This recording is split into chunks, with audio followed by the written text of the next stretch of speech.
আসসালামু আলাইকুম। দুর্জন বিদ্বান হলেও পরিচার্য। শিক্ষকতা একটি মহান পেশা। একজন শিক্ষক আমার কাছে তেমনভাবে একজন মহান ব্যক্তি। তো আমি উনাকে ততদিন পর্যন্তই সম্মান করব, যতদিন পর্যন্ত উনি মহান কাজ করবে। মানে একজন শিক্ষকের মতো কাজ করবে। শিক্ষক যখন চিটার এবং বাটপার হয়ে যায়, তখন তো তাকে আমি সম্মান করতে পারব না। আজকের টপিক হচ্ছে কোচিং এবং মেইন কথা হচ্ছে ছুটির পরে ক্লাস। দেখেন, বাংলাদেশে অনেক কোচিং সেন্টার আছে। যেগুলোকে আমি ট্রেডিশনাল কোচিং সেন্টার বলতেছি। ফর এক্সাম্পল উদ্ভাস, উন্মেষ, রেটিনা এই টাইপের কোচিং সেন্টারগুলা। আমি এগুলোর বিপক্ষে না। আমাদের মধ্যে একটা কথা প্রচলিত আছে যে কোচিং বাণিজ্য। আসলে আমি কোচিং বাণিজ্য এই শব্দটার সাথে আমি একমত না। দেখেন, কার কখন কোচিং এর দরকার এটা তো আমি আপনি বলতে পারবো না। অনেক সময় এমনটা ফিল হয় যে কোচিং সেন্টার আমাদের কাছ থেকে টাকা নিয়ে যেতেছে এই সেই। আরে ভাই, ওদের তো ঠেকা পইরা থাকে নাই যে তোমাকে নিয়ে যাওয়ার জন্য।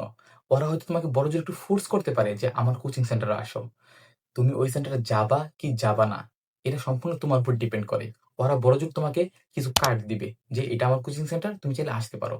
তার থেকে আর বেশি কিছু করবে না। তো তুমি ওইখানে যাবা কি যাবা না, ওইখানে গিয়ে টাকা খরচ করবা কি করবা না, তোমার কোচিং লাগবে কি লাগবে না, এটা সম্পূর্ণ তোমার উপর ডিপেন্ড করে। যেমন আমি আমার লাইফে কোনোদিন এইসব কোচিং সেন্টারে যাই নাই। যেহেতু আমার ওই দরকারটা পড়ে নাই। মোটামুটি ভালো স্টুডেন্ট ছিলাম, অতটা না, মোটামুটি ভালো স্টুডেন্ট ছিলাম। তো আমার কোনো দরকার পড়ে নাই। বাট আমার অনেক ফ্রেন্ডের দরকার পড়ছে। ওরা হয়তো কোনো একটা টপিকের উপর একটু দুর্বল ছিল।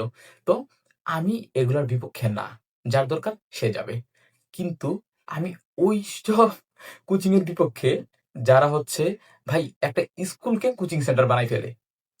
মানে দেখবেন যে আপনার ক্লাস শেষ ৪টা বাজে। ওরা বলবে যে ২ ঘন্টা তোমার কোচিং করা লাগবে এখন।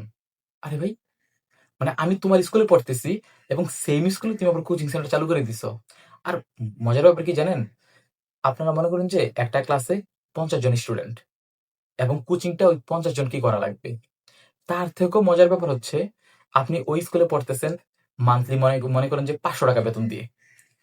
ওই same student, same batch, same bench, same teacher আপনার কোচিং করলে দেওয়া লাগবে ৳১,০০০, ৳১,২০০, ৳১৫০০। চিন্তা করা যায় শিক্ষকতা মানে এটা একটা মহান পেশা না, এটা কই গেছে ভাই মুচি চামারদের থেকেও ইয়ে হয়ে গেছে। আমি মুচি চামারদেরকে ছোট করতেছি না, বাট তারপরেও সমাজে ওদের একটা বৈষম্য আছে এদের মধ্যে। তো এই জন্যই বলতেছি আরকি, ওদের সাথে কম্পেয়ার করতেছি যে কতটা নিচে গেছে। তুমি কোচিং করলে তোমার পরীক্ষায় বেশি মার্ক দিবে। তুমি কোচিং করলে তোমাকে পরীক্ষার আগে প্রশ্ন দিয়ে দিবে।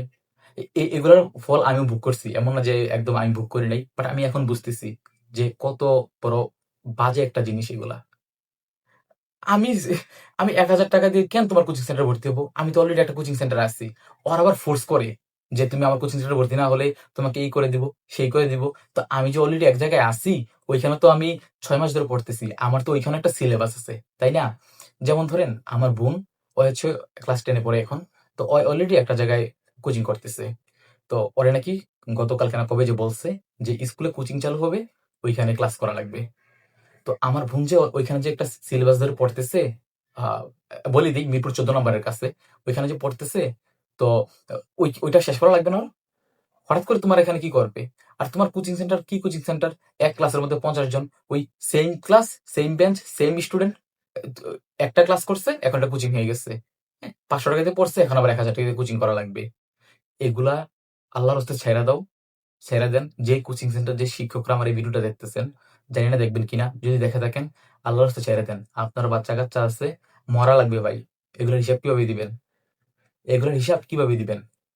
আল্লাহ যদি প্রশ্ন করে, ভাই তোরে বানালাম টিচার, সবাই তোরে দেখলে সালাম দেয়, হিন্দু মুসলিম বৌদ্ধ খ্রিস্টান কেউ দেখে না, তুই হিন্দু হলে তোরে তোর মতো তোকে যেভাবে আচরণ করা দরকার এইভাবে আচরণ করে, তুই মুসলমান হইলে তোর হিন্দু স্টুডেন্টরা তোর সালাম দেয়, মানে কত বড় বড় একটা পেশা। হ্যাঁ, কি বিড়ি খেতে গেলে হয়তো স্টুডেন্ট না হইলেও ওইভাবে হাত থেকে বিড়িটা ফালাই দেয়। কিন্তু তুই কি করলি? তুই শিক্ষকতা পেশাটাকে একদম। তো যাই হোক, ভিডিও ভালো লাগলে সাবস্ক্রাইব করতে পারেন। আসসালামু আলাইকুম।